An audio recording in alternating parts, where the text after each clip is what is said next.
Hello. सुस्वागतम शुभस्वागतम सुस्वागतम.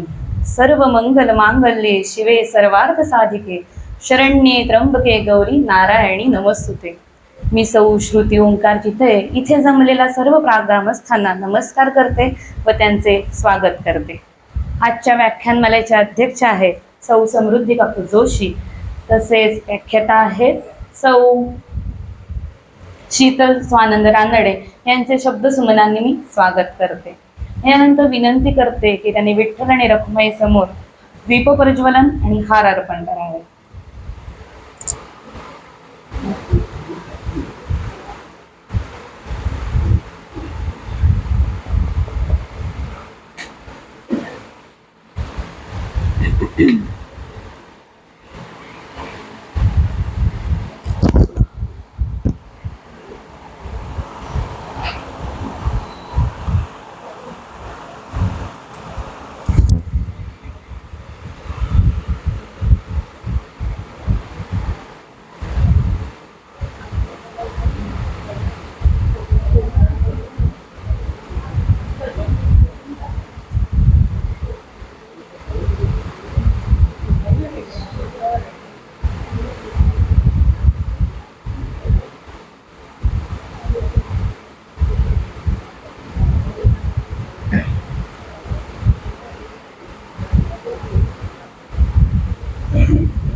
धन्यवाद.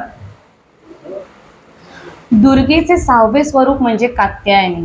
हे मातृत्वाचे वैशिष्ट्य दाखवत देवीच्या या रूपामध्ये संगोपनाचे आणि निगा राखण्याचे गुण आहेत असं मानलं जातं. कुमारिकांना चांगला वरप्राप्तीसाठी कात्यायनी देवीची आराधना करतात. विवाह म्हणजे संरक्षण, वचनबद्ध सहजीवन व आपलेपणा या सगळ्याला साजेसावर या देवीच्या आराधनेतून मिळतो अशी श्रद्धा आहे. दुर्गेच्या आगळ्या वेगळ्या रूपाची पूजा करताना साधकाचे मन आज्ञा या चक्रात स्थिर होतं. योग साधनेत या आज्ञा चक्राचं विशेष स्थान आहे. देवीच्या उपासनेमुळे मनुष्याला अर्थ, धर्म, काम आणि मोक्षाची प्राप्ती होते. तसेच 7 जन्माचे पापही नष्ट होते. त्या कात्यायनी देवीला त्रिवार वंदन करूया. या देवी सर्वभूतेषु दया रूपेण संस्थिता नमस्तस्ये नमस्तस्ये नमस्तस्ये नमो नमः. यानंतर व्याख्यातेची थोडक्यात ओळख करून देते. सौ शीतल स्वानंद रानडे, पूर्वाश्रमीची शीतल विलास राजपूरकर. शिक्षण डिप्लोमा फार्मसी पूर्ण. त्या फार्मासिस्ट म्हणून कार्यरत आहेत. छंद म्हणून चित्र काढतात. तालुका केमिस्ट व ड्रगिस्ट असोसिएशनची महिला प्रतिनिधी आहेत. व्याख्यानाचे विषयी 2 ओळीत मांडते. मुंगी उडाली आकाशी, तिने गिळिले सूर्याशी. थोर नवला व जाहला, वांझे पुत्र प्रसवला. विंचू पाताळाशी जाय, शेष माया वंदी पाय. माशी त्याला घार झाली, देखून मुक्ताई हसली. अर्थात लक्षात आलंच असेल, संत मुक्ताईचं चरित्र सौ शीतल रानडे यांच्या तोंडून ऐकूया. धन्यवाद.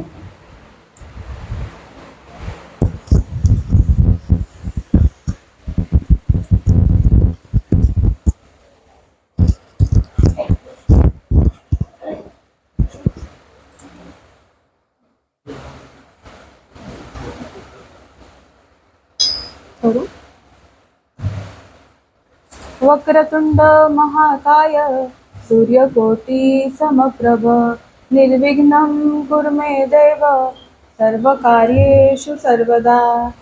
सर्वमंगलमांगल्ये शिवे सर्वार्थसाधिके शरण्ये त्र्यंबिके गौरी नारायणी नमोस्तुते.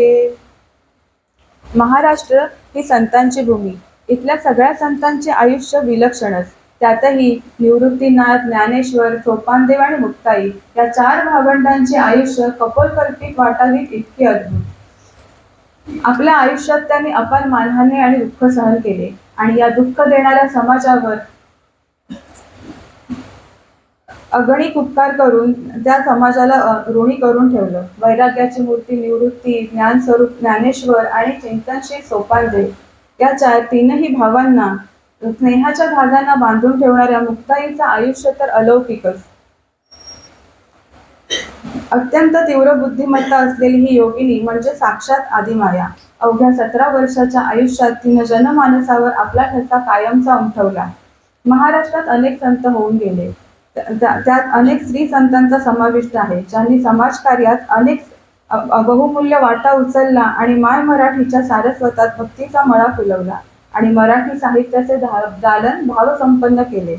ज्या अलौकिक भावंडांच्या वलयात वाढल्या, ज्या भक्तियोग मार्ग यात परंगत असलेल्या ज्ञानेश्वरांची बहीण म्हणजे संत मुक्ताबाई.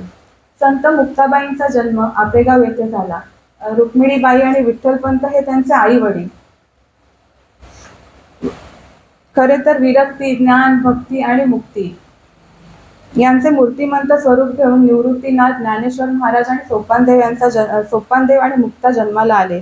दिव्यत्वाची ही 4 रूपे रुक्मिणी आणि विठ्ठलपंतांचे आयुष्य मातृपितृत्व धन्य करणारी, पण हे दिव्यत्व जगाला अर्पण करून माता पित्याला जगाचा निरोप घ्यावा लागला. पोर वयातच निवृत्तीनाथ आणि त्यांच्या भावांना संन्यासाची पोरं म्हणून वाळीत टाकून त्यांची विटंबना केली गेली.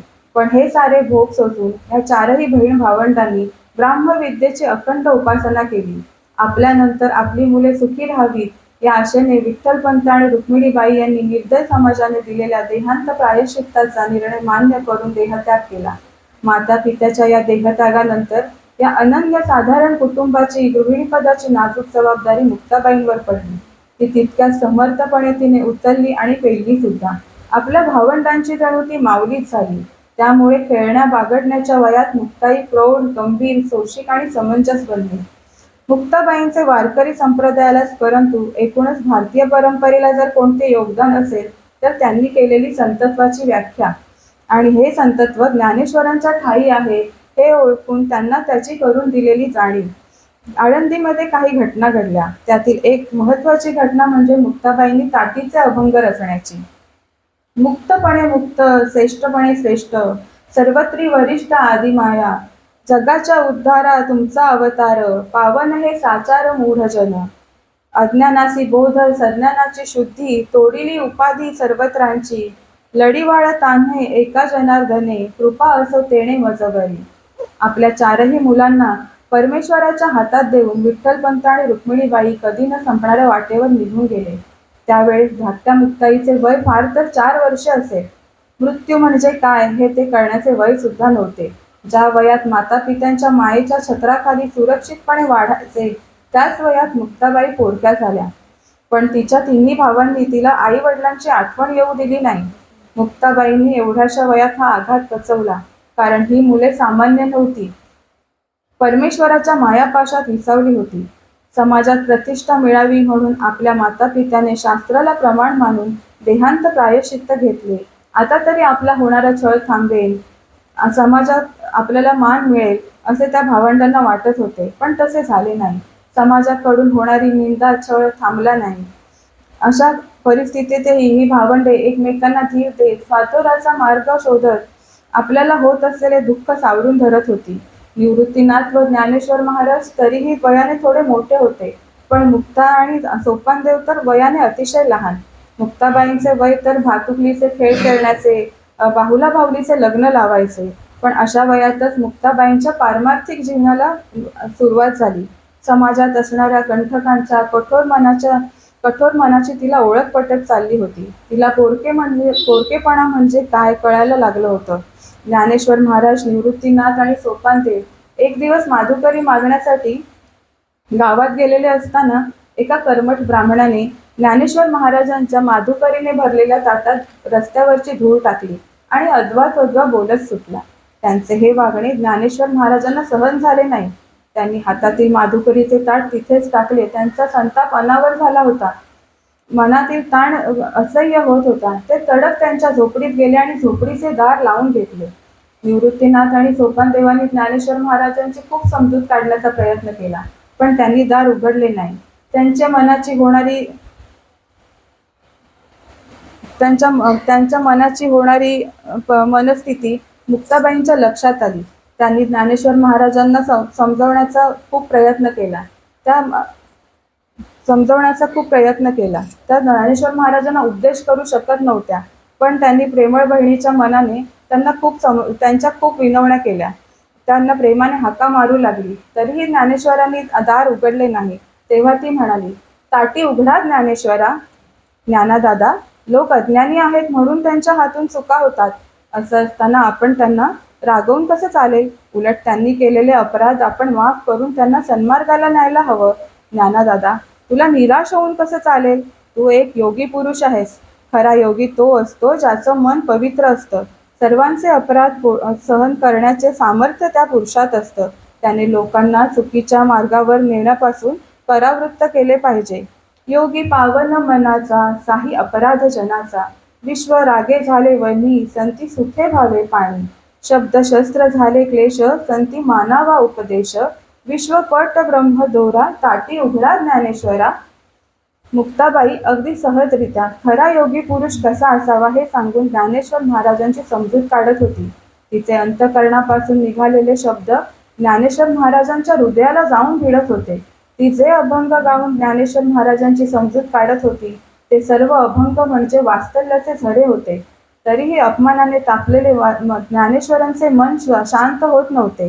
ज्ञानेश्वर महाराज तरीही झोपडीचे दार उघडत नाही हे पाहून मुक्ताबाई ज्ञानेश्वरांना म्हणाली, संत पुरुषांच्या ठिकाणी कुणाविषयी राग असता उपयोगी नाही. संतांच्या ठाई सर्व माणसं सारखीच असतात. लोकांनी अपमान केला म्हणून आपण त्यांच्यावर रागवणं ही चांगली गोष्ट नाही.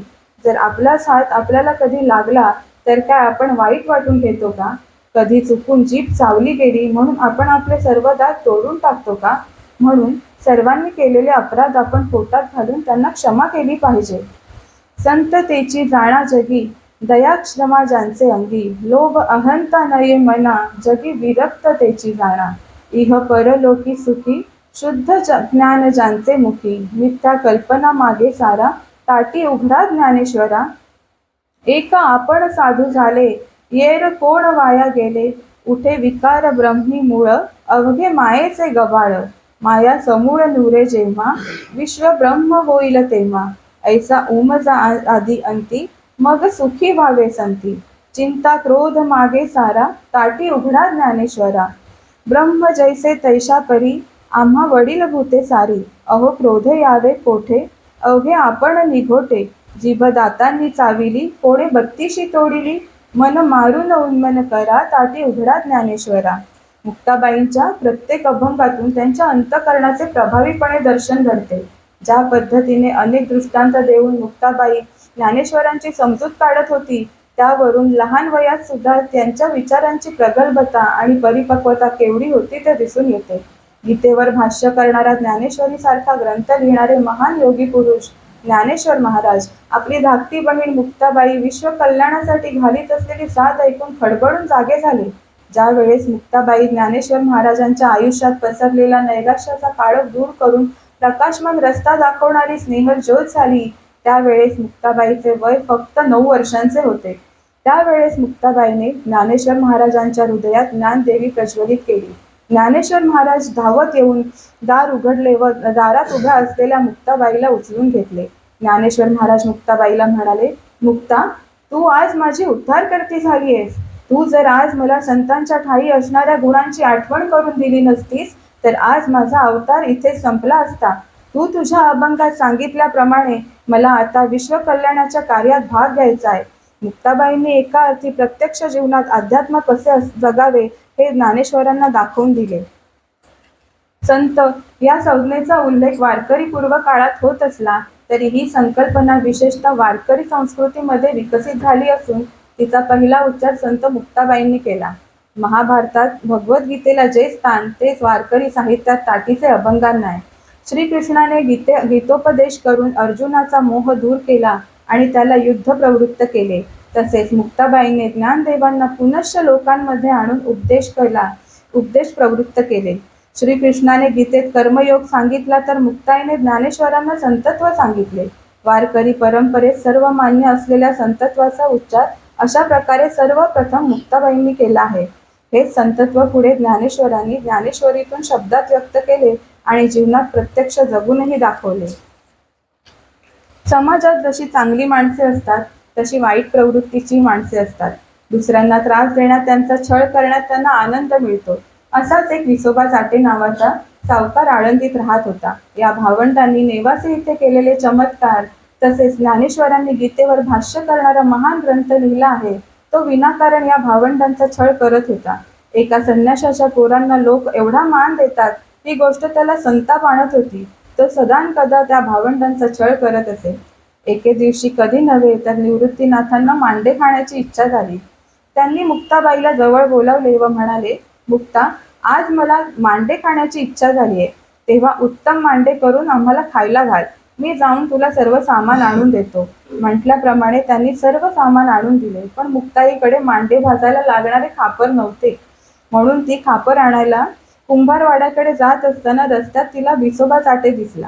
ती जवळ येताच त्याने तिला विचारले, ए मुक्ता, यावेळेस कुठे चालली आहेस? त्याने तसं विचारताच भोळ्या मुक्ताईने त्याला खरं काय ते सांगून टाकले. विसोबा चाटे तसाच कुंभाराकडे गेला व कुंभाराला म्हणाला, हे बघ, मुक्ता इथं खापर मागण्यासाठी येत आहे. जर तू तिला खापर दिलंस तर तुझ्याकडे जे माझे पैसे आहेत ते तुला आत्ताच्या आत्ता परत द्यावे लागतील. कुंभाराकडे पैसे नव्हते, म्हणून विसोबाचे म्हणणे न ऐकण्यापलीकडे त्याला गत्यंतर नव्हते. तो या भावंडांना खूप मानत होता. म्हणून मुक्ता खापर मागायला आल्यावर त्याने सगळा प्रकार मुक्ताईला सांगितला. मुक्ताई उदास झाली. इथे नाही तर दुसऱ्या कुंभाराकडे तरी खापर मिळेल या आशेने ती दुसरीकडे गेली, पण तिथेही तिला खापर मिळाले नाही. मुक्ता गावात असलेल्या सर्व कुंभारांकडे गेली, पण तिला खापर मिळाले नाही. आज पहिल्यांदा आपल्या भावाने मांडे करण्यास सांगितले आणि तरी आपण त्याची इच्छा पूर्ण करू शकलो नाही हा विचार करून मुक्ता उदास झाली आणि आपल्या झोपडीत येऊन एका कोपऱ्यात रडत बसली. ज्ञानेश्वर महाराज धावत येऊन मुक्ताई जवळ आले आणि मायेने तिला विचारले, काय झाले मुक्ता, एवढी का रडत आहेस? त्याच्या प्रेमळ शब्दांनी तिला अजूनच रडायला यायला लागलं. शेवटी खूप वेळ विचारल्यानंतर मुक्ताबाईंनी ज्ञानेश्वर महाराजांना घडलेला सर्व हकीकत सांगितली.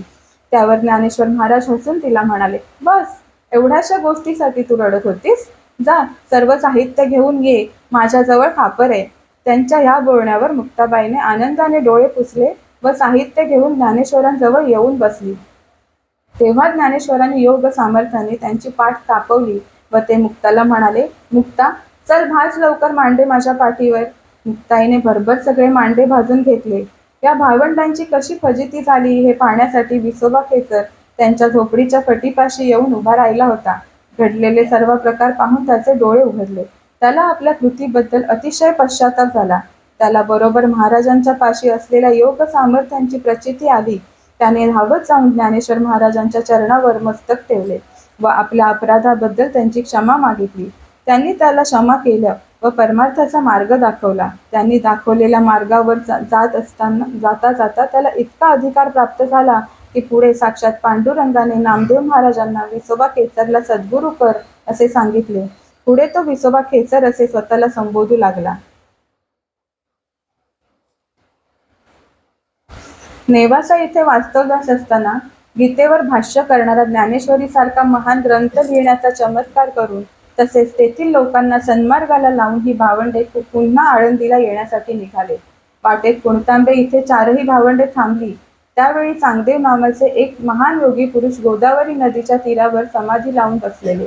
चांगदेव महाराज शंकराचे फार मोठे भक्त होते आणि सर्व शास्त्रात आणि अध्यात्म विद्येत पारंगत होते. त्यांनी मंत्रांच्या अनुष्ठानाने व आपल्या तपश्चर्येने देवतांनाही प्रसन्न करून घेतले होते, पण त्यांच्यावर सद्गुरू कृपा झालेली नसल्याने एवढा सिद्धी प्राप्त करूनही अष्टांग योगात पारंगत असतानाही ते दुःखी होते. कधीतरी आपल्यालाही आपले गुरुत्व मिळेल, कधीतरी आपल्यालाही आपले गुरुत्व स्वीकारू शकेल, असा सद्गुरू भेटेल या एकाच आशेवर ते आपले योग सामर्थ्याने कालवंचना करत होते. चांगदेव महाराज मृत्यूसमय जवळ आल्यावर समाधी लावून बसत आणि मृत्यूसमय टळल्यावर पुन्हा समाधी अवस्थेतून बाहेर येत. अशा प्रकारे ते 1400 वर्ष जगले. त्यांचे योग सामर्थ्य एवढा प्रभाव होता की ज्यावेळी आपल्या समाधी अवस्थेतून उठत तेव्हा आजूबाजूला बघून प्रश्न विचारेल, येथे कोणी आहे का? त्यांनी असा प्रश्न विचारताच त्या ठिकाणी असलेले सर्व मनुष्य प्राण्यांची प्रेते आम्ही येथे आहोत असे म्हणत उठून बसत. असेच एकदा मृत्यू समय जवळ आल्यावर चांगदेव महाराज समाधी लावून बसले होते. त्याच वेळी ही चारही भावंडे कोणतांबे येथे आले. त्यांनी महाराजांना समाधीस्थ पाहिलं आणि आजूबाजूंना असलेली प्रेते आणि त्यांच्या नातेवाईकांनाही पाहिलं. त्यांनी त्यांच्या नातेवाईकांजवळ चौकशी केली तेव्हा त्यांना कळलं की महाराज समाधीतून उठल्यावरती प्रेते जिवंत करतात. ज्ञानेश्वर महाराजांना त्या लोकांची कीव आली. ते म्हणाले, इतका हे महाराज कधी समाधीतून उठणार आणि कधी प्रेते जिवंत करणार आणि तोपर्यंत ही सारे नातेवाईक मंडळी इथे तिष्ठत बसणार. त्यापेक्षा आपण अशा प्रेतांना जिवंत केलं तर. म्हणून मुक्ताबाईंना ते म्हणतात, मुक्ताला ते जवळ म्हणतात आणि सांगतात की तू या प्रेतांना जिवंत कर. म्हणून ते तिला संजीवनी मंत्र सांगतात. मुक्ता उठते, त्या प्रेतांजवळ जाते, तिथेच पडलेले एका श्वानाचे हाड उचलते आणि संजीवनी मंत्र म्हणून दूर फेकून देते.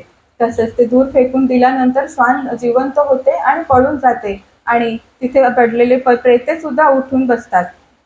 हा सगळा प्रकार बघून तिथे असलेले नातेवाईक एकदम आश्चर्यचकित होतात. मुक्ताबाईंच्या नमस्कार करतात आणि तिथून निघून जातात. ही भावंडे आळंदीला निघून गेल्यानंतर चांगदेव महाराजांची समाधी उठल्यावर त्यांनी नेहमीप्रमाणे आजूबाजूला पाहिले तर तिथे कोणीच नव्हते. दरवेळेसारखं त्यांना कोणी उत्तर दिले नाही. ते पाहून त्यांना आश्चर्याचा धक्का बसला. त्यांनी आपल्या शिष्यांजवळ त्याची चौकशी केली तेव्हा शिष्यांनी त्यांना झाला प्रकार सांगितला.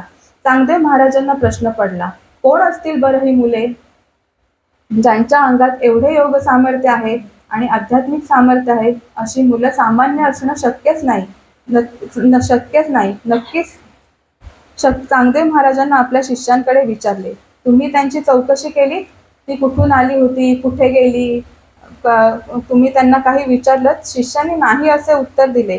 चांगदेव महाराज विचार करू लागले, ही भावंडे तीच तर नसतील ना ज्यांनी पैठणला असताना रेड्याच्या तोंडून वेद वदवले आणि नेवासा येथे असताना एका प्रेताला जिवंत केले. त्यामुळे ही भावंड नक्कीच तीच असणार. त्यांना भेटावेसे वाटले. त्यांनी त्यांचे डोळे मिटले आणि ही मुले आळंदीला जात आहेत हे त्यांना दिसले. त्यांच्या मनात ज्ञानेश्वरादी भावंडांना भेटण्याची अत्यंत उत्सुकता लागली होती. त्यांच्या भेटीला जाण्याचे नक्की करून त्यापूर्वी त्यांना पत्र लिहून कळवावे असे त्यांना वाटले. पण मायना काय लिहायचा पत्राचा असा त्यांना प्रश्न पडला. ते मायनामध्ये चिरंजीव लिहावं की तीर्थरूप हे त्यांना कळेना. तीर्थरूप त्यांना लिहितात जे आपल्यापेक्षा वयाने मोठे असतात आणि चिरंजीव लिहावे तर या मुलांचा पारमार्थिक आणि आध्यात्मिक अधिकार एवढा मोठा आहे की त्यांना ते लिहू त्यांना तसं लिहिलं तर आपल्यापेक्षा एवढा मोठा आहे, आता काय करायचं सुचेना. आपण त्यांना तीर्थरूप लिहिलं तर आपण इतके वर्ष केलेली सगळी साधना फुकट गेली असं समजावं लागेल. म्हणून त्यांचा अहंकार आणखीनच जागा झाला आणि त्यांनी तो कागद कोराच ज्ञानेश्वरांकडे पाठवायचं ठरवलं. त्यांनी तो कागद त्यांच्या शिष्यांकरवी ज्ञानेश्वरांना पाठवला. त्याप्रमाणे तो शिष्याने ज्ञानेश्वरांच्या हातात नेऊन दिला, निवृत्तीनाथांच्या हातात नेऊन दिला. चांगदेवांनी पाठवलेले पत्र काय बरं असेल, एवढ्या योगी पुरुषाने लिहिलंय असेल त्या पत्रामध्ये. या उत्सुकतेपोटी निवृत्तीनाथाने ते पत्र वाचायला घेतले तर बघतात तर काय, ते पत्र कोरच होतं. त्यांना खूप आश्चर्य वाटलं. म्हणून त्यांनी ते पत्र ज्ञानेश्वरांच्या हातात दिलं. ज्ञानेश्वर महाराजांनीही ते बघून त्यांना अक्षरशः ते पण विस्मित झाले. पण नंतर लगेचच दुसऱ्या क्षणाला त्यांच्या लक्षात आलं की हा त्यांच्या अहंकाराचा परिणाम आहे. ते पत्र त्यांनी सोपानदेवांकडे दिलं. सोपानदेवांनी काही न म्हणता ते पत्र मुक्ताबाईंच्या हातात दिलं. मुक्ताबाईंनी पत्र हातात घेतल्यावरती चांगदेव महाराजांसारखा एवढा योगी पुरुष त्यांनी पत्र पाठवले आणि तेही कोरं आहे हे बघून मुक्ताबाईसारखी अतिशय तीक्ष्ण बुद्धीची आणि फटकळ स्वभाव असलेली मुलगी शांत बसणं शक्यच नव्हतं. ती चांगदेवांच्या शिष्यांना म्हणाली, या चांगदेवाने एवढी 1400 वर्ष तपश्चर्या केली पण तो कोराच राहिला. मुक्ताबाईंच्या या फटकळपणे बोललेल्या वाक्यावर तिथे जमलेले सर्वजण हसू लागले. तेव्हा निवृत्तीनाथ मुक्ताबाईंना म्हणाले, मुक्ता, तुला वाटतात तसे चांगदेव महाराज नाहीत. ते 14 विद्या आणि 64 कलांमध्ये पारंगत आहेत. त्यांचे योग सामर्थ्य एवढे महान आहे की त्यांच्या जोरावर ते 1400 वर्ष जगले. त्यांचे बोलणे संपताच मुक्ताबाई म्हणाल्या, चांगदेवांचे योग सामर्थ्य थोर आहे, आम्हाला मान्य आहे. ते महान योगी आहेत, हेही तुझं म्हणणं मला पटतंय. पण अशा महान योग्याला अहंकाराने ग्रासलं आहे, त्याचं काय? मुक्ता, तुझं म्हणणं अगदी खरं आहे. चांगदेव महाराज अष्टांग विद्येत पारंगत असले, त्यांनी अनेक देवांना आपल्या तपश्चर्याने प्रसन्न करून घेतले असले, पण तरीही त्यांच्यावर अजून सद्गुरूची कृपा झालेली नाहीये. म्हणूनच त्यांचा अहंकार अजून गेला नाही. तेव्हा ज्ञानदेवा, तू त्यांना असे पत्र लिही की त्यांच्या अंतःकरणातील आत्मज्योत जागृत होईल. लगेचच ज्ञानेश्वर महाराजांनी चांगदेवांना एक पत्र लिहिले. ते पत्र चांगदेवांच्या शिष्यांच्या करवी चांगदेवांना मिळाले. ते पत्र वाचता ज्ञानेश्वरांचे आध्यात्मिक सामर्थ्य किती मोठे आहे याची चांगदेवांना कल्पना आली. परंतु त्यांना खऱ्या ज्ञानाचा बोध काही झाला नाही. उलट आपण आपल्या योग सामर्थ्याने ज्ञानेश्वरांना दिपवून टाकू असा विचार करून चांगदेव महाराज आपल्या वाघावर आरूढ होऊन हातात विषारी फुटकार असलेला आसूड घेऊन नेहमीप्रमाणे त्यांच्या शिष्यांचा समुदाय त्यांच्याबरोबर होताच आकाशमार्गे चांगदेव महाराज ज्ञानेश्वर महाराजांना भेटण्यासाठी निघाले. निवृत्तीनाथ, ज्ञानेश्वर महाराज, सोपानदेव आणि मुक्ताई त्यावेळी आळंदीत पसरलेली सूर्याची किरणे अंगावर घेत एका भिंतीवर बसले होते. क्षणभरात सगळीकडे वार्ता पसरली. चांगदेव महाराज आपल्या शिष्यांसोबत वाघावर आरूढ होऊन आकाशमार्गाने आळंदीत येत आहेत अशी वार्ता कानी पडताच मुक्ताबाई ज्ञानेश्वर महाराजांना म्हणाल्या, चांगदेवांसारखा महान योगी तपस्वी पुरुष आपल्या 1400 शिष्यांसह आकाशमार्गे अजस्र वाघावर बसून आपल्याला भेटायला येत आहेत, तर आपणही त्यांना सामोरं जायला हवं. मुक्ताबाईंचे बोलणे ज्ञानेश्वर महाराजांना पटले. ते म्हणाले, मुक्ता, तुझं म्हणणं बरोबर आहे. त्यांच्यासारख्या महान योगाला आपण सामोरं जायलाच हवं. ज्ञानेश्वर महाराजांनी आपण जाऊया म्हणतात, पण दादा, ते तर वाघावर बसून येत आहेत, आपण कसं जायचं? त्यावर ज्ञानेश्वर महाराज म्हणाले, त्यात काय एवढं? आपण या भिंतीवर बसलो आहोत, तिलाच सांगूया आम्हाला चांगदेवांकडे घेऊन चल म्हणून. असे म्हणून ते बसले होते त्या भिंतीवरून हात फिरवला व म्हणाले, हे अचले, आम्हाला चांगदेवांकडे घेऊन चल. असे म्हणताच भिंत चालू लागली. झाला प्रकार पाहून मुक्ताबाई विस्मित झाली. गावातील काही जणांनी हा प्रकार पाहिला व हा हा म्हणता सर्वत्र पसरवला. चांगदेवांना बघण्यासाठी गेलेले सर्व लोक या भावांना पाहण्यासाठी गर्दी करू लागले आणि ही भावंडे दिसताच त्यांचा जय जयकार करू लागले. या भावंडांचा चाललेला जय जयकार चांगदेवांच्या कानावर आला व पाठोपाठ भिंतीवर बसून येणारी ती 4 भावंडे सुद्धा त्यांना दिसली. चांगदेव दृष्टीस पडताच 4ही भावंडांनी नम्रपणे त्यांना वंदन केले. हे पाहून चांगदेव महाराज चांगलेच वरमले. एका अचल भिंतीला सचेतन करून तिला आपले वाहन बनवणाऱ्या त्या 4ही भावंडांचे श्रेष्ठत्व आपल्यापेक्षा नक्कीच जास्त आहे असा विचार करताच त्यांचा अहंकार पूर्णपणे गळून पडला. त्यांनी धावत जाऊन भिंतीवरून खाली उभे असलेल्या त्या 4ही भावंडांचे पाय धरले. पुढे काही दिवस चांगदेव आळंदीत राहिले. त्यांचा अहंकार गळल्यामुळे त्यांना आता हलके हलके वाटत होते. तरी अजून आपल्याला योग साधनेचा योग्य मार्ग सापडलाय असे मात्र त्यांना वाटत नव्हते. आपल्यावर सद्गुरूची कृपा व्हावी असे त्यांना वाटू लागल्यामुळे ते एके दिवशी ज्ञानेश्वर महाराजांना भेटण्यासाठी गेले असताना अधीरपणे झोपडीत प्रवेश करून स्वयंपाकघरात शिरले. स्वयंपाकघरात असणाऱ्या न्हाणीच्या दगडावर बसून त्यावेळेस मुक्ताई स्नान करीत होती. हे पाहून चांगदेव महाराज एकदम ओशाळले. लटपटत माघारी फिरले. चांगदेव इथे आले आणि आपल्याला पाहून माघारी फिरले हे त्यांच्या पायात असलेल्या खडावांच्या आवाजाने मुक्ताबाईंनी ओळखले. आपल्याला स्नान करत असताना पाहून चांगदेवांना संपाचून माघारी फिरण्याचे कारणच काय? जोपर्यंत ह्यांना सद्गुरूची कृपेचा लाभ होत नाही तोपर्यंत यांच्यामध्ये असलेला मितूपणाचा संदेह गळून पडणार नाही आणि त्यांच्यात अंतःकरणात आत्मज्योतही प्रज्वलित होणार नाही असा विचार करून मुक्ताबाई जोर जोरात म्हणाल्या, निगुरा मेला. तिचे हे शब्द कानावर पडताच चांगदेवांना वाटले आपण आतताईपणा करून स्वयंपाकघरात गेल्यामुळेच मुक्ताबाई आपल्याला असं म्हणाल्या. त्या मनात म्हणत असतील, या माणसाने एवढी 1400 वर्ष तपश्चर्या केली पण त्याचा काही उपयोग झाला नाही, त्याला साध्या लोकरीतीही माहीत नाहीत असा विचार मनात येताच त्यांना खूप शरमल्यासारखं वाटलं. त्यांनी ठरवले आपण जाऊन मुक्ताबाईंची क्षमा मागायची. ते क्षमा मागण्यासाठी मुक्ताबाईंची बाहेर येण्यासाठी वाट बघत दाराशी उभे राहिले. थोड्या वेळाने मुक्ताबाई आपले स्नान आटपून बाहेर आल्या तेव्हा चांगदेवांनी आपल्या हातून अपराध निर्हेतुक झाला असे सांगून त्यांची माफी मागितली. त्यांच्या निरागसपणे क्षमा मागण्याचे मुक्ताबाईंना हसू आले. त्या चांगदेवांना म्हणाल्या, मी स्नान करीत असताना तुम्ही अचानकपणे आत आलात म्हणून काय मी तुम्हाला निगुरा म्हटले नाही. त्या काय बोलत आहेत हे चांगदेवांना समजेना. त्यांनी प्रश्नार्थक नजरेने पाहिल्यावर मुक्ताबाई त्यांना म्हणाल्या, चांगदेव महाराज, तुमच्यामध्ये असलेली द्वैत बुद्धी अजून नष्ट झालेली नाही. म्हणूनच मला स्नान करताना पाहून तुम्हाला संकोच वाटला. स्त्री आणि पुरुष यांच्यामध्ये आत्मा हा नेहमी एकच असतो. ज्या सिद्धाने या एकमेव द्वितीय तत्वाचा अनुभव घेतलेला आहे, त्याला स्त्री देहाचे दर्शन घडल्यावर कुठलेच विकार होणार नाहीत. तुम्ही 1400 वर्ष तपश्चर्या केली, 64 कलांमध्ये पारंगत झालात, पण अजूनही तुम्ही 1400 वर्षाचे बाळच आहात. तुम्हाला खऱ्या गुरु माऊलीचे दर्शन अजून व्हायचंय. मुक्ताबाईंच्या बोलण्याने चांगदेवांच्या डोक्यात प्रकाश पडला. त्यांनी तात्काळ मुक्ताबाईंच्या चरणावर आपले डोके ठेवले.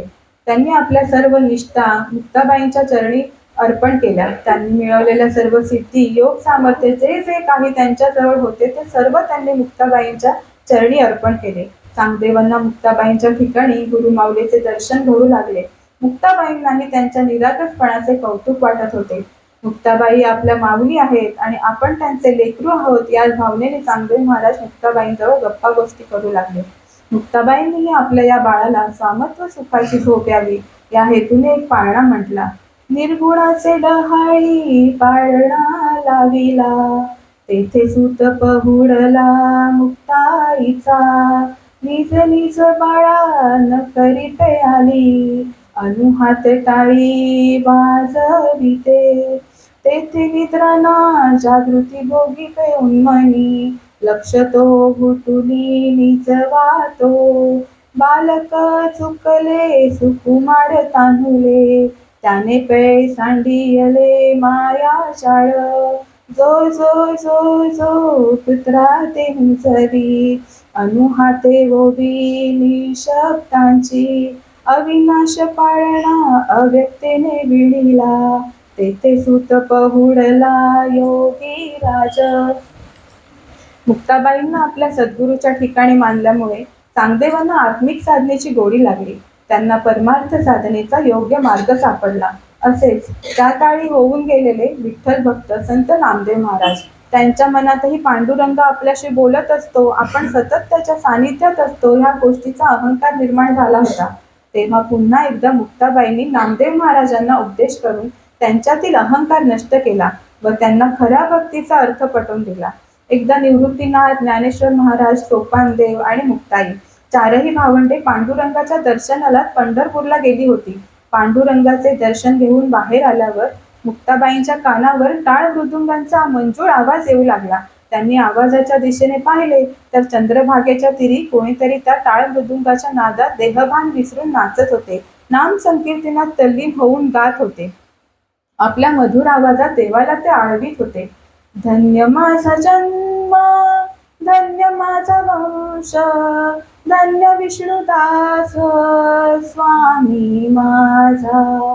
कामधाम माझे केशवांच्या पायी, निषेदिन पायी हरपली. शुक सनकादिक जणे सुख झाले, ते सुख राहिले माझ्या मनी. नामा म्हणे जगी लाभलक झाला, हरी सापडला विटेवरी, हरी सापडला विटेवरी. असे हे नामदेव महाराज सतत हरिनामात रंगून जात. त्यांच्या अंतःकरणात पांडुरंगाशिवाय दुसरे कसलेच विचार नव्हते. पण ते जरी अहोरात्र पांडुरंगाचे नामस्मरण करीत असले तरी त्यांना खऱ्या भक्तीचा अर्थ कळला नव्हता. पांडुरंगाचे आपण सर्वात लाडके भक्त आहोत असा अभिमान त्यांच्यामध्ये निर्माण झाला होता. तो अभिमान नष्ट करून त्यांना सर्वव्यापी परमात्म्याची ओळख पटावी म्हणून निवृत्तीनाथ आणि ज्ञानेश्वर महाराजांनी मुक्ताबाईंच्या हातून नामदेव महाराजांना अहंकार दूर व्हावा यासाठी एक प्रसंग घडवून आणला. एकदा पांडुरंगाचे दर्शन घेऊन बाहेर येत असताना मुक्ताबाईंनी नामदेव महाराजांचे भजन ऐकले व त्यांनी निवृत्तीनाथांना विचारले, दादा, भजन किती सुरेख म्हणतात ना हे. असं वाटतंय की ह्यांच्या भाव विश्वात पांडुरंगाशिवाय दुसऱ्या कशाला स्थान नाही. त्यांच्या अभंगातील प्रत्येक शब्द त्यांच्या अंतःकरणात असलेल्या विठ्ठल भक्तीची साक्ष देत आहे. हे खरोखरच कोणी महान विठ्ठल भक्त असावेत. कोण आहेत रे हे दादा? निवृत्तीनाथ तिला उत्तर देताना म्हणतात की, मुक्ता, ज्यांच्या भक्तीची कीर्ती चहू बाजूंना पसरली आहे ज्यांनी आपल्या निर्मळ भक्तीने साक्षात परमेश्वरालाही प्रसन्न करून घेतले आहे, त्यांच्या भक्तीचे सर्वजण गोडवे घालतात. तेच हे महान विठ्ठल भक्त संत नामदेव महाराज. त्यांचे बोलणे ऐकल्यावर मुक्ताबाईंना त्यांचे दर्शन घेण्याची खूप उत्कंठा लागली. ती आपल्या भावांना म्हणाली, चला आपण जाऊन त्या थोर विठ्ठल भक्ताचं दर्शन घेऊया. मुक्ताबाई असं म्हणतात. चौघेही नामदेव महाराजांच्या पाशी गेले. त्यावेळी नामदेव महाराज नाम संकीर्तनात इतके रंगून गेले होते की आजूबाजूच्या कोणत्याच गोष्टीचं त्यांना भान उरलं नव्हते. ते हरिनामात तल्लीन झाले होते. निवृत्तीनाथांनी नामदेव महाराजांना वंदन करून म्हणाले, आपल्यासारख्या थोर विठ्ठल भक्ताचं दर्शन होणं म्हणजे साक्षात परमेश्वराचं दर्शन घडल्यासारखं आहे. आपल्या दर्शनाने आम्ही धन्य झालो. या चारही भावंडांची कीर्ती नामदेव महाराजांनी ऐकली होती. अशा ईश्वरी असणाऱ्या तेजस्वी मुलांमधील सर्वात मोठा मुलगा जो शंकराचा अंश घेऊन जन्माला आलाय असे म्हणतात, तो आपल्याला वंदन करतो. हे पाहून नामदेव महाराजांना स्वतःचा अभिमान वाटला. निवृत्तीनाथानंतर ज्ञानेश्वर महाराजांनी त्यांना नमस्कार केला. सोपान देवांनीही त्यांच्या चरणावर आपले मस्तक ठेवले. त्यामुळे त्यांच्या अहंकाराचा पारा अजूनही वाढला. ते मनातल्या मनात विचार करू लागले, मी पांडुरंगाच्या सानिध्यात सतत असतो, त्यामुळे माझा अधिकार मोठा आहे व ह्यांनीच मला नमस्कार करणे योग्य आहे. मात्र मी उलट नमस्कार करणार नाही. त्यांच्या मनातील विचार ओळखून व आपल्या वडील भावांनी यांना नमस्कार करूनही यांनी त्यांना उलट नमस्कार केलेला नाही हे पाहून मुक्ताबाईंना अतिशय राग आला. बंधू यांचे चरण अग्नी परब्रह्म माझं पाशी असे नामदेवांच्या मनात चाललेले विचार ओळखून मुक्ताबाई नामदेव महाराजांना नमस्कार करण्यासाठी खाली वाकल्या नाहीत. मुक्ताबाई एवढ्या महान विठ्ठल भक्ताला नमस्कार करत नाहीत हे पाहून निवृत्तीनाथ मुक्ताबाईंना म्हणाले, हे काय मुक्ता, तूच म्हणालीस ना यांचं दर्शन घेऊ म्हणून, मग आता का नाही यांना नमस्कार करीत? त्यावर मुक्ताबाई नामदेव महाराजांना नमस्कार न करता म्हणाल्या, त्यावेळेस मला माहीत नव्हतं, ज्यांना अखंडपणे देवाचा सहवास मिळत आहे, ज्यांनी आपल्या निर्मळ भक्तीनं देवांना प्रसन्न केलं आहे, त्यांच्यामध्ये असलेला अहंकार अजूनही गेलेला नसेल. अखंड जयाला देवाचा शेजार, काय अहंकार गेला नाही. मान अभिमान वाढविसी ठेवा, दिससता दिवा हाती घेसी. परब्रह्म संगे नित्य तुझा खेळ, आंधळा डोहळे काबा झाले. कल्पतरू तळवटी इच्छिल या गोष्टी, अद्यापि नरोटी काराहिणी. घरी कामधेनू ताक मागू जायो, ऐसा द्वाड आहे जगा माझी. अशा अतिशय कठीण शब्दात मुक्ताबाईंनी नामदेव महाराजांची कान उघडणी केली आणि म्हणाला, पांडुरंगाचं दर्शन घेण्यासाठी पंढरपूरला येणारी सर्व संत मंडळी तुमच्या ठिकाणी पांडुरंगाचं दर्शन घडतं या भावनेने तुमच्या चरणावर मस्तक ठेवतात. तुमचा अधिकार मान्य करून माझ्या बंधूंनीही तुम्हाला वंदन केले, पण मी मात्र तुमच्या चरणावर, तुमच्यासारख्या अहंकारी पुरुषाच्या चरणावर मस्तक ठेवणार नाही. मुक्ताबाईंचे सडेतोड भाषण ऐकून निवृत्तीनाथ त्यांना म्हणाले, मुक्ता, ज्यांनी आपल्या उत्कट भक्तीने साक्षात परमेश्वराला वश केलाय, अशा थोर विठ्ठल भक्ताला ज्ञानाची काय आवश्यकता आहे? त्यावर मुक्ताबाई म्हणाल्या, ज्ञानाशिवाय भक्ती व्यर्थ आहे. ज्या भक्तीला ज्ञानाची जोड नाही ती भक्ती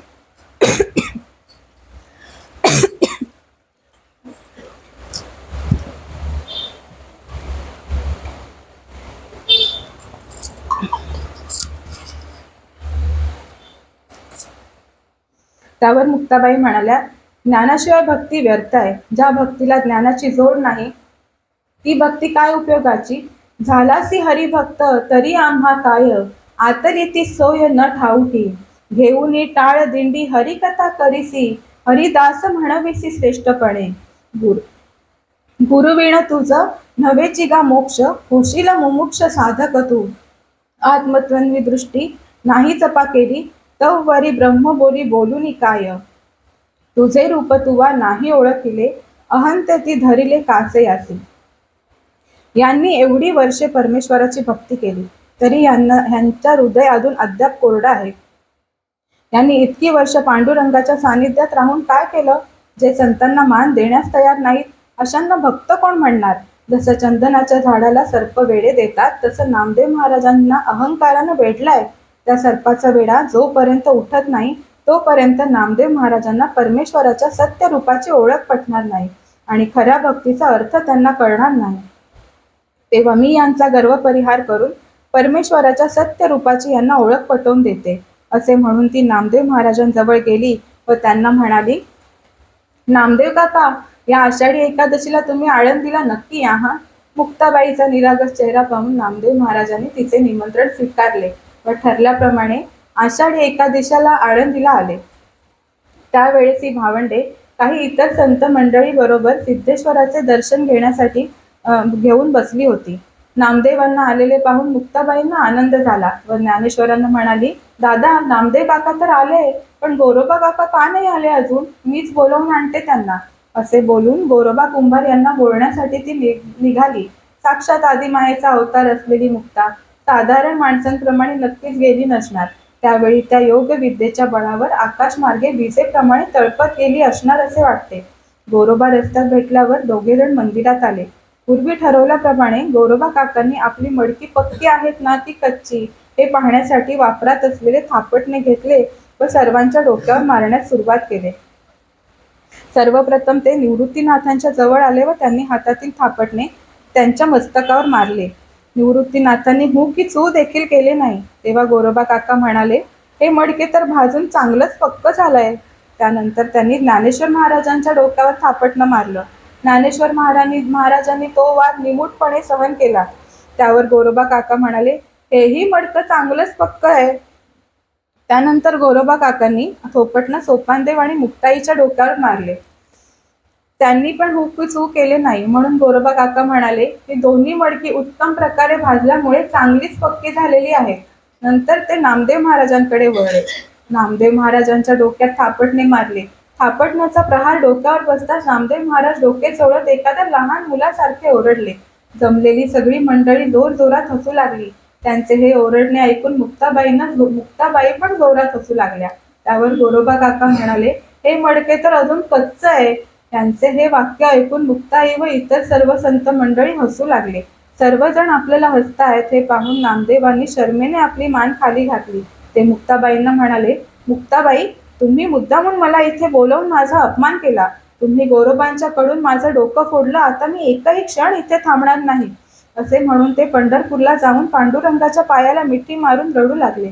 तेव्हा पांडुरंगाने त्यांना विसोबा खेचर यांना आपला सद्गुरू कर, त्यांना शरण जा असे सांगितले. पांडुरंगाच्या आज्ञेप्रमाणे नामदेव महाराज विसोबा खेचर यांना शरण केले आणि त्यांना आपले गुरु केले. त्यामुळे त्यांना सर्वव्यापी परमेश्वराच्या निर्गुण निराकार रूपाची ओळख झाली व खऱ्या भक्तीचा अर्थ त्यांना उमगला. अशा प्रकारे चांगदेव महाराज आणि नामदेव महाराज या दोन्ही अहंकारी पुरुषांचा अहंकार नष्ट करून त्यांच्यातील आत्मज्योत प्रज्वलित केली, ज्यामुळे या दोघांनाही पुनर्जन्म झाल्यासारखे वाटू लागले. मुक्ताबाईंचे यौगिक सामर्थ्य आणि निर्भयता पाहून मुक्ताबाई खरंच मुक्त होत्या असे वाटते. आपल्या सडेतोड व तेजस्वीपणाने आपण महान योगी ज्ञानी असणाऱ्या ज्ञानेश्वर महाराजांची बहीण आहोत हे त्यांनी दाखवून दिले. मुक्ताबाईंनी काही उद्देशपर अभंगांची रचना केली. मुक्ताबाई पंढरपूरचे आणि पांडुरंगाचे दर्शन घेताना म्हणतात, शून्य परते शून्य पाही तव शून्य तेही नाही, पाहते पाहुनी ठाई ठेविले, कैसा गे माये हा तार कुदिवटा, पंढरी वैकुंठा प्रगटला, न कळे याची गती आधी मध्यांती, जेते श्रुती नेती नेती प्रगटल्या, मुक्ताई सप्रेम विठ्ठल सक्षम, शून्याही शून्य समशेज बाज. आपल्याला जर आपल्या भक्तीने परमेश्वराला प्रसन्न करून घ्यायचे असेल तर नामस्मरणाशिवाय दुसरा श्रेष्ठ मार्ग नाही.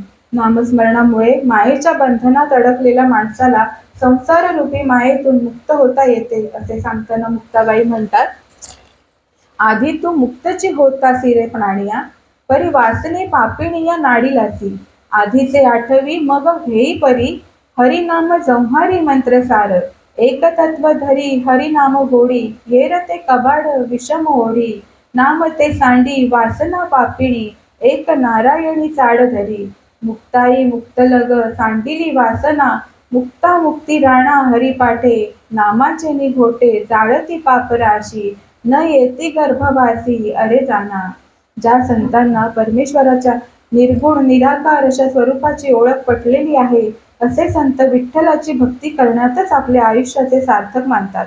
मुक्ताई म्हणतात, जर आपल्याला आपल्या जीवनात संजीवनी प्राप्त करायची असेल तर विठ्ठलाची भक्ती करावी, त्यांचे नित्य नामस्मरण करावे. तसेच परमेश्वराचे निर्गुण निराकार अशा सत्य स्वरूपाला संत मंडळी आपल्या हृदयात साठवून परमेश्वराच्या त्या सगुण स्वरूपाची भक्ती करताना हे आमचे मायामय काम आहे असे सांगतात.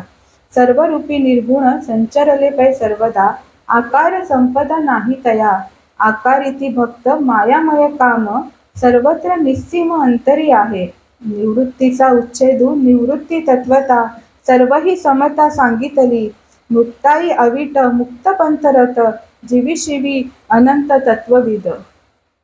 मुक्ताबाई आपल्या उपदेशपर अभंगात जे लोक भ्रांतीने भुललेली असतात त्यांना सोहम तो परमेश्वर म्हणजे मीच या गोष्टीचा अनुभव झालेला नसल्यामुळे त्यांचे जीवन कसे व्यर्थ झाले आहे त्याचे अतिशय सुंदर पद्धतीने वर्णन करतात.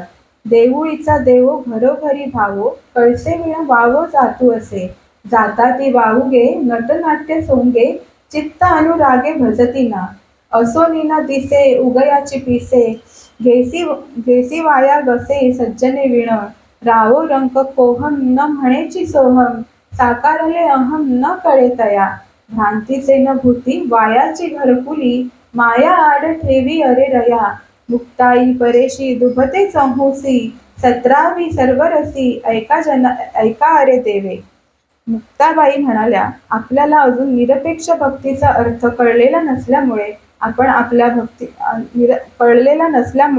आपण आपल्या घरात असणाऱ्या देवाची जी पूजा करतो, त्या देवाचे जे काही उत्सव सण वगैरे साजरे करतो त्या सर्व गोष्टींना काहीच अर्थ नाही.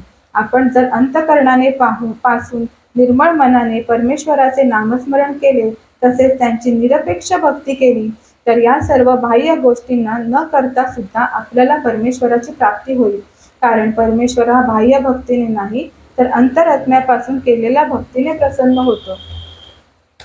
मुक्ताबाईंच्या अभंग वाङ्मयातून त्यांचे आध्यात्मिक सामर्थ्य जितक्या उत्कटपणे व्यक्त होते तितक्याच उत्कटपणे त्यांनी रचलेल्या ओव्यांमधूनही व्यक्त होते. पहिली माझी ओवी परतुनी पाहिले, दृष्टीने देखिले निज रूप. दुसरी माझी ओवी तुझे नाही मनी, लक्ष तुझे चरणी लागीयले. तिसरी माझी ओवी लाभे सायुज्यता, हात तुझा माता सद्गुरुनाथा.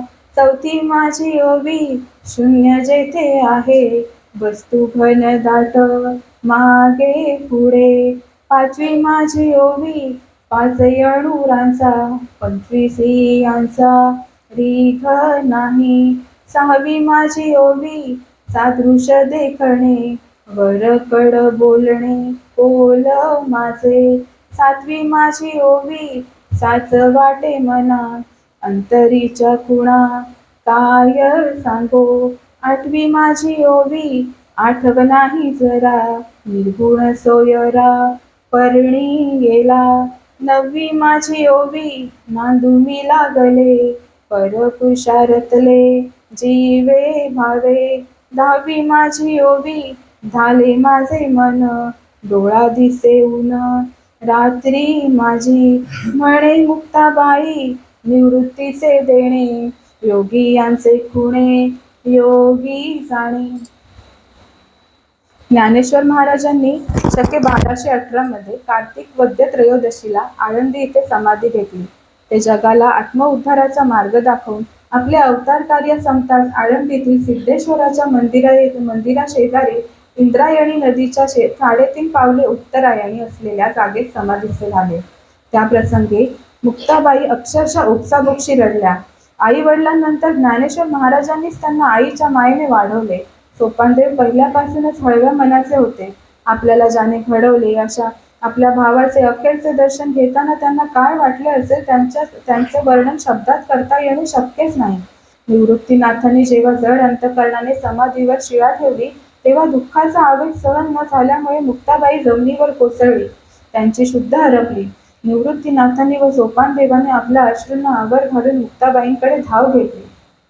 ज्ञानेश्वरांनी समाधी घेतल्यापासून ही भावंडे अतिशय हळवी झाली होती. त्या तिघांच्याही डोळ्यांमधील अश्रू त्या नंतर कधीच थांबले नाहीत. मुक्ताबाई तर अतिशय हळवी, अबोल, कष्टी झाली होती. अवघ्या वयाच्या 18व्या वर्षी ती अकाली प्रौढ झाली होती. ज्ञानेश्वरांशिवाय एक क्षणही न राहणाऱ्या मुक्ताईला त्यांचा विरह प्रकर्षाने जाणवत होता. पहिल्यापासूनच अबोल असणारे सोपानदेव अजूनच अबोल झाले होते. आपल्या भावंडांची ही अवस्था पाहून निवृत्तीनाथांनी आळंदी सोडून दुसरीकडे जायचे ठरवले. ज्ञानेश्वरांच्या समाधीला नमस्कार करून आळंदीतून बाहेर पडले. फिरत फिरत ते सासवड या गावी आले. तिथले वातावरण पाहून सोपानदेवांचे चित्त प्रसन्न झाले आणि ह्याच ठिकाणी आपण समाधी घेऊन अनंतात विलीन व्हायचे असा निश्चय सोपानदेवांनी केला व ते निवृत्तीनाथांना म्हणाले, दादा, मलाही या मृत्यूलोकामधील माझे कार्य संपले आहे असे वाटत आहे. म्हणूनच मी माझा अवतार संपवण्याचे ठरवले आहे. मला आता अनंतात विलीन व्हायची ओढ लागली आहे. मला इथेच समाधी घ्यायची इच्छा आहे. त्यांचे बोलणे ऐकून निवृत्तीनाथांना धक्का बसला. आपल्या ज्ञानोबाला जाऊन अजून 1 महिनाही झाला नसताना आपला दुसरा भाऊ समाधी घेण्याचा निश्चय आपल्याला सांगतोय. त्यांनी सोपानदेवांना समजवण्याचा खूप प्रयत्न केला, पण त्यांची पावले आता माघारी वळणार नाहीत हे पाहून शके 1218 मार्गशीर्ष वद्य त्रयोदशी या दिवशी त्यांच्या समाधीची तयारी करण्यात आली. मुक्ताबाई सोपानदेवांना बिलगून स्फुंदत राहिली होती. समाधीचा दिवस उजाडला. कऱ्हेच्या काठावर समाधी स्थान बनवण्यात आले होते. मुक्ताबाईने आकांत मांडला होता. सोपानदेवांनी तिला जवळ घेतले व तिच्या पाठीवरून हात फिरवला. त्यांच्या मायेच्या हाताचा स्पर्श होताच तिच्या डोळ्यातून घळाघळा अश्रू वाहू लागले. तिचे संपूर्ण शरीर थरथर कापत होते. तिची अवस्था कोणालाच बघवत नव्हती. निवृत्तीनाथांनी तिला जवळ घेतले व म्हणाले, मुक्ता, जेव्हा कुठलाही योगी समाधी घेण्यासाठी जात असतो तेव्हा आसवे गाळायची नसतात. त्यांच्या अशा बोलण्याने मुक्ताबाईने पदराने डोळे पुसले. त्याच वेळेस सोपानदेवांची समाधी लागल्यामुळे निवृत्तीनाथांनी समाधीवर शिळा ठेवली. ज्ञानेश्वर व सोपानदेव या आपल्या दोन्ही भावांनी पाठोपाठ समाधी घेतली ही गोष्ट मुक्ताबाईंच्या मनाला खूप लागली होती. ती कुणाशी बोलेनाशी झाली होती. तिचा फटकळ तापट स्वभाव कुठला कुठे निघून गेला होता. ती तासनतास झोपडीच्या कोपऱ्यात बसून ज्ञानदेवांची व सोपानदेवांची आठवण काढून अश्रू गाळीत बसत असे. तिची ती अवस्था निवृत्तीनाथांना बघवत नव्हती. त्यांनी सासवड गावातून निघून जायचे ठरवले. जर आपण इथून दूर गेलो तर तिला सर्व गोष्टींचा विसर पडेल असे त्यांना वाटत होते. त्यांनी मुक्ताबाईंना बरोबर घेतले. सोपानदेवांच्या समाधीला नमस्कार केला व निघाले. खरे तर मुक्ताबाईंना सोपानदेवांना सोडून कुठेही जायचे नव्हते, पण वडील भावाच्या आज्ञेचे ती उल्लंघन करू शकत नव्हती, म्हणून ती निवृत्तीनाथांबरोबर निघाली. ही दोन्ही भावंडे फिरता फिरता जसा काही गूढ संकेत असावा त्याप्रमाणे एदलाबदला आली. जिथे चांगदेवांची समाधी होती तिथे आल्यावर मुक्ताबाईंना चांगदेवांची आठवण येऊ लागली. त्या निवृत्तीनाथांना म्हणाल्या, दादा, मला माझ्या बाळाला भेटायची खूप इच्छा होते. तो ज्या निर्गुणाच्या शय्येवर झोपला आहे तिथे जाऊन मला अंगाई गीत गायचंय. मुक्ताबाई अशी रहस्यमय बोलायला लागली की निवृत्तीनाथांना भीती वाटू लागायची. आपली ही बहीण आपल्या भावांप्रमाणे आपल्याला दुरावणार तर नाही ना? ते तिला समजावत असतानाच मुक्ताबाईचे शब्द त्यांच्या कानावर पडले. दादा, मला सर्वव्यापी श्रीकृष्णाचं अस्तित्व सर्वत्र जाणवायला लागलंय. ती समोर असलेली यमुना नदी मला खुणावते. या काळ्या रात्री मी एकटीच इथे घागरीनं त्या यमुनेचं पाणी भरायला जाणार आहे. असे म्हणत असतानाच तिचे देहभान हरपले. तिच्या चेहऱ्यावर एक गूढ स्मित हास्य पसरले होते. ते पाहून निवृत्तीनाथ थरथर कापू लागले. त्यांच्या कापऱ्या आवाजात ते मुक्ताबाईंना म्हणाले, मुक्ता, आजची रात्र आपण कुठं काढूया? त्यावर मुक्ताबाई म्हणाल्या, कशाला हवी आहे जागा? आता मला या यमुनेच्या काठावरून कुठेही जायचे नाही. मी इथेच थांबणार आहे. आता मी माझ्या नावाप्रमाणेच खरोखरच मुक्त झालीये. मुक्ताबाईंच्या बोलण्याचा अर्थ निवृत्तीनाथांना समजतोय तोच मोठा कडकडाट झाला. आकाशात विजा चमकू लागल्या, ज्यामुळे सारे विश्वच प्रकाशमान झाले. त्या विजेच्या लोळापैकी एका विजेचा लोळ मुक्ताबाई ज्या ठिकाणी उभ्या होत्या त्या ठिकाणी आला आणि मुक्ताबाई त्या विजेमध्ये सामावून स्वरूपी सहज विलीन झाल्या. त्यांनी जी समाधी घेतली ती त्यांच्या भावंडांपेक्षा वेगळी होती. मुक्ताबाईंच्या लौकिक विलक्षण समाधीचे वर्णन नामदेव महाराज आपल्या अभंगातून पुढील प्रमाणे करतात. कडाडली वीज निरांजनी जेव्हा, मुक्ताबाई तेव्हा मुक्त झाली. वैकुंठी लक्ष घंटा वाजती एक घाई, झाली मुक्ताबाई स्वरूपाकार. एक प्रहर झाला प्रकाश त्रिभुवनी, जेव्हा निरांजनी गुप्त झाली. गेले निवारुनी आकाश आभूट, नामा म्हणे कोठे मुक्ताबाई, नामा म्हणे कोठे मुक्ताबाई.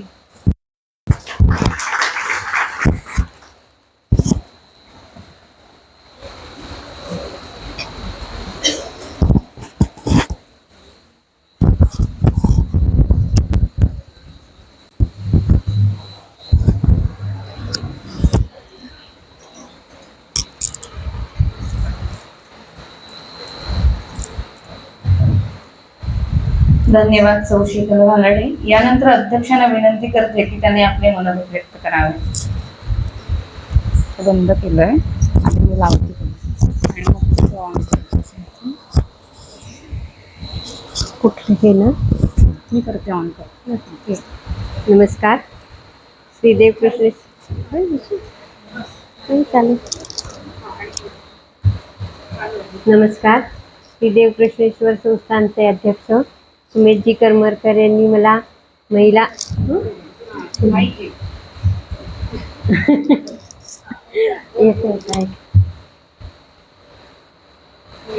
प्रवचनाचे अध्यक्षपद भूषवायला सांगितले याबद्दल त्यांचे आभार. तसेच माननीय वक्त्या शीतल रानडे यांनी संत मुक्ताई यांच्यावर जे या विषयावर जे प्रवचन केले खूप सुंदर झाले आहे. तसेच प्रथम महिलांना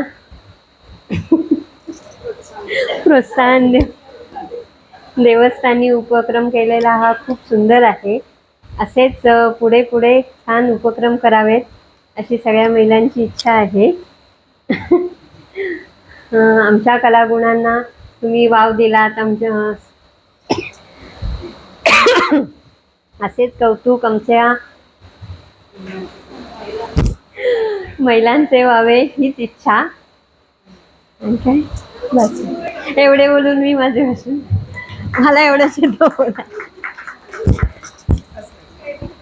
आज पहिल्यांदा डेअरिंग झालेलं आहे. असू दे.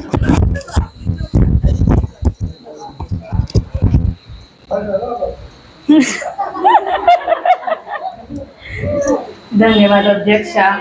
यानंतर श्रीमती उषाजी जोशी यांना ग्रामस्थांच्या प्रतिनिधी म्हणून मनोगत व्यक्त करण्यास विनंती करते. हा ये तू सांगस येऊ हात धरायला बस इथे बस.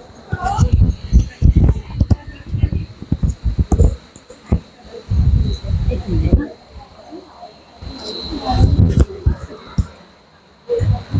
चालू केलाय नाही. नमस्कार. या ठिकाणी जमलेले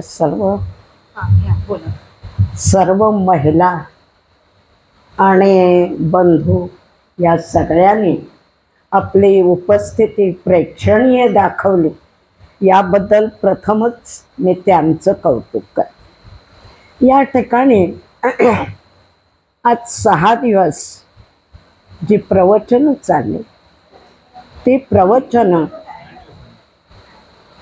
किती कष्टाने त्या मुलीने सुनाने ती माहिती गोळा केली असेल त्याची कल्पनाही करवत नाही. पहिल्या दिवशी सौ भाटवडेकर किती वय आहे माहिती आहे? 86 वर्ष आहे त्या बाईचं.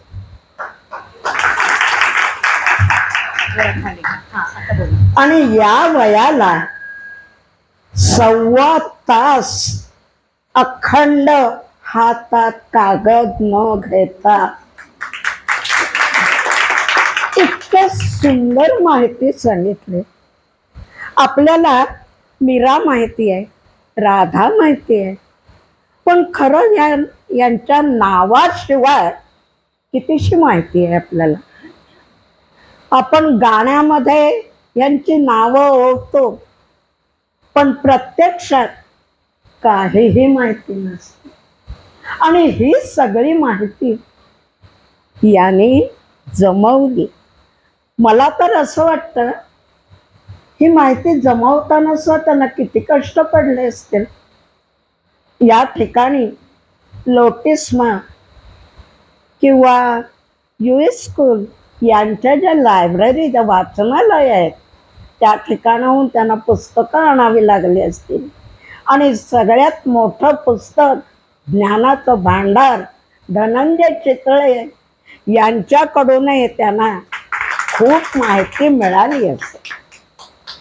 पण ही सगळी माहिती संकलन करून या ठिकाणी आपल्या समोर सादर करणं, आणि कुठेही हातपाय कापत नाहीयेत, सीदंती मम गात्राणी अशी अवस्था नाही, अशा अवस्थेत ही माहिती आपल्या पुढे सादर करणं हेही नसे थोडं काही. मी ह्या माता भगिनींचं कौतुक करते. मी वयाने मोठी आहे म्हणून कौतुक करते. आणि मला नवल वाटतं ही माहिती गोळा करताना भाटवडेकरनी कागद घेतला नाही म्हणूनही मी कौतुक करते.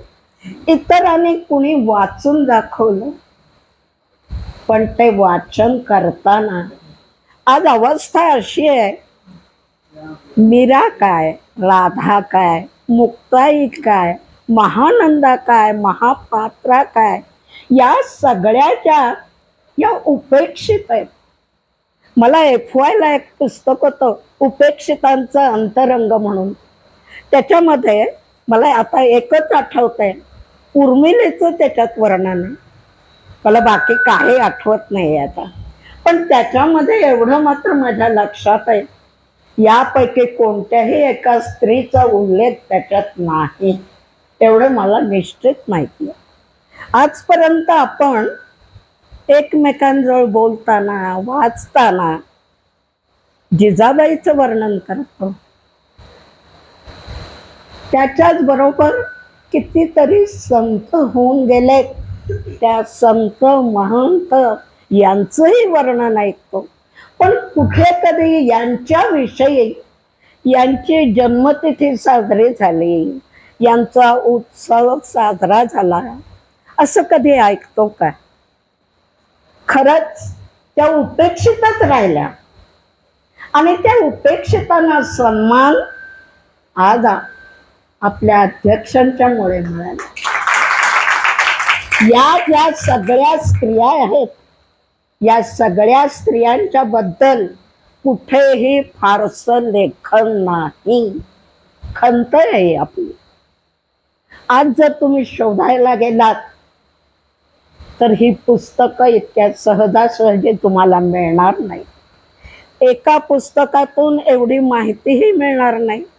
त्यासाठी अक्षरशः प्रयत्न नव्हे, कष्टच घ्यायला. आणि हे कष्ट या आमच्या भगिनीने घेतलेत, आमच्या छोट्या भगिनीने घेतलेत असंच म्हणते मी. आत्ता सुद्धा आजचं जे आपलं प्रवचन आहे, शीतल रानडे, आपण ताटी उघडा ज्ञानेश्वरा हा अभंग माहिती आहे. तो अभंग मुक्ताईने कोणत्या परिस्थितीत म्हटला तेही आपल्याला माहिती. पण या व्यतिरिक्त अशी कितीशी माहिती मुक्ताईची आपल्याला आहे. मुक्ताईने आपल्या भावंडांना आई वडिलांसारखं प्रेमाने वाढवलं हेही माहिती आहे. पण याशिवाय आजचं हे ऐकल्यानंतर मला तर असं वाटतंय सगळं आपण आज प्रथमच अनुभवतो. मला स्वतःला वाचनाची खूप आवड आहे, तरी सुद्धा मी सांगते, मी ह्यातलं कुठलंही ऐकलेलं नाही, मी कबूल करते. आता एक सहज सुचलं म्हणून सांगते, त्याचा या विषयाशी काही संबंध नाही, तरी पण सांगते.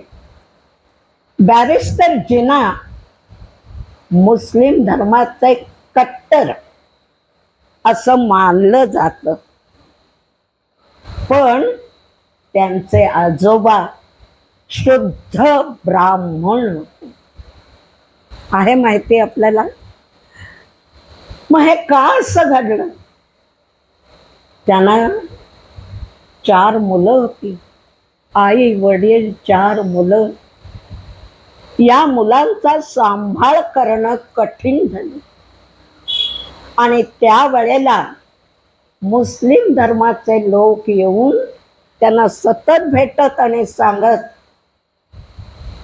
तुमच्या मुलांना वाढवायचं आहे, त्यांना शिक्षण द्यायचं आहे, त्यांना जगवायचं आहे, मुस्लिम धर्म स्वीकारा. किती दिवस तरी पुढे मागे करीत त्यांचे आजोबा, जिनांचे आजोबा, त्यांचा निश्चय होत नव्हता. पण एक दिवस असं घडलं, ही मुलं अन्नासाठी अक्षरशः आई वडिलांना मिठ्या मारून बसली. आणि त्यावेळी बाहेरून एक मुस्लिम जात होता. त्याने सांगितलं, अन्न हवंय, या क्षणी मुस्लिम धर्म स्वीकार. आणि पुत्र, मुलं, वात्सल्य हे जे काय गुणधर्म आहेत, त्याच्या अनुषंगाने त्या क्षणी त्यांनी मुस्लिम धर्म स्वीकारला. मुस्लिम धर्म स्वीकारल्यानंतर सर्व समाजाने त्यांना वाळीत तर टाकलं, कारण हिंदू समाजाशी त्यांचं नातंच उरलं नाही. संध्याकाळ झाली, देवळातली घंटा त्यांना ऐकू यायची, त्यांच्या डोळ्यातनं घळघळा अश्रू यायचे. पण ते मुस्लिम लोक येऊन, हे चालला कुठे या, आणि त्यांना मशिदीत घेऊन जायचं. अर्थात हळूहळू यात परिवर्तन होत गेलं. आणि परिवर्तन हे आपल्या दृष्टीने नव्हे, त्यांच्या दृष्टीने परिवर्तन होऊन ते मुस्लिम धर्म त्यांनी स्वीकारलेला जो आहे त्याचे ते अनुयायी बनले. पण बॅरिस्टर जिनांना हे माहीत होतं की आपले आजोबा ब्राह्मण. त्यांना सुरुवातीला अभिमान वाटत या गोष्टीचा, पण त्यांना सुद्धा त्यांच्या मुस्लिम लोकांनी चांगल्यापणे स्वच्छ केलं आणि त्यांना पटवून दिलं, मुस्लिम धर्म हाच श्रेष्ठ आहे. हळूहळू जिनांनी ब्राह्मण हा शब्दच उच्चारणं बंद केलं आणि तेही कट्टर मुस्लिम बनले. ज्या वेळेला हिंदुस्थानची फाळणी झाली त्यावेळेला बॅरिस्टर जिना हे आपल्या बाजूने होते, पण नंतर कालांतराने ते कट्टर पाकिस्तानी बनले. हा कालाचा महिमा आहे, इलाज नाही त्याला. हे सहज सांगितलं, याच्याशी काही संबंध नाही, हा आठवलं म्हणून बोलतो. आता आपल्या विषयाकडे परत वळते. मुक्ताईचं आपण ऐकलं, सुरुवातीला मीराचं ऐकलं, राधाचं ऐकलं. या सगळ्या स्त्रिया या सामान्य स्त्रिया म्हणूनच जगल्या होत्या. त्या कोणी देव देवता अहिल्या वगैरे अशा कोणीही नव्हत्या. त्या सामान्य होत्या आणि सामान्यातून त्यांनी प्रयत्नांती मिळवलेलं असामान्यत्व त्यांना प्राप्त झालं. समाजावर त्यांचे प्रचंड उपकार आहेत. त्यांनी ते मुख्य मुद्दा जो सांगितलाय, समाजाची सेवा करा, जो आज आवश्यक आहे आपल्याला, तो मुद्दा या सगळ्या स्त्रियांनी आपल्या समाजातल्या लोकांना पटवून दिला.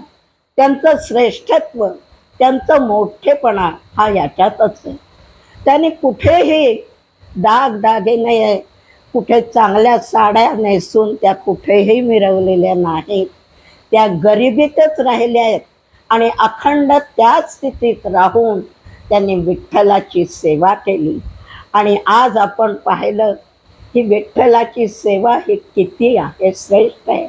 आपल्याला चांगदेव माहिती आहे, ज्ञानेश्वरांनी भिंत चालवली हेही माहिती आहे, पण त्याच्या पाठीमागचं आणि पुढचं मी निदान माझ्यापुरतं तरी सांगते, मला खरंच माहीत नव्हतं. त्याने आज वाचून दाखवलं पण काय आहे, ही माहिती गोळा करण्यातच त्यांचा वेळ गेला असेल. त्यांना ह्याचं मनन करणं, चिंतन करणं याला वेळच मिळाला नसेल. मी त्या सगळ्यांना अशी विनंती करते की याच्या पुढे अशी कधीही वेळ आली तर शक्यतो हातात कागद घेऊ नका, किंवा 10 वेळेला लिहिलेलं जे असेल ते वाचा. तसं केलं आपोआप तुमच्या लक्षात राहील. त्यासाठी लहान मुलांसारखं पाठांतर करावं लागत नाही. फक्त तुम्हाला जे वाटतंय ते तुम्ही लिहून काढा आणि एकदा नव्हे 10 वेळा वाचा. तुम्हाला निश्चित आठवेल. आणि असं केलं तर आम्हालाही आनंद वाटेल. पण तरी सुद्धा आत्ता जे या भगिनीने कार्य केलं ते श्रेष्ठ मानते मी, आणि त्या सगळ्या भगिनींचे आभार मानते. आणि आपणा सर्वांनी या ठिकाणी उपस्थित राहिल्याबद्दल आपलं कौतुक करते.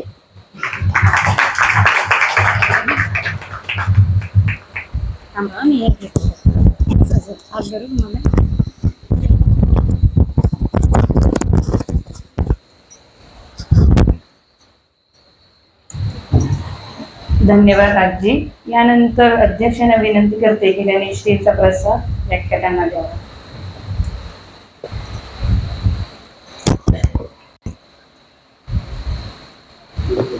इकडे पुढे या.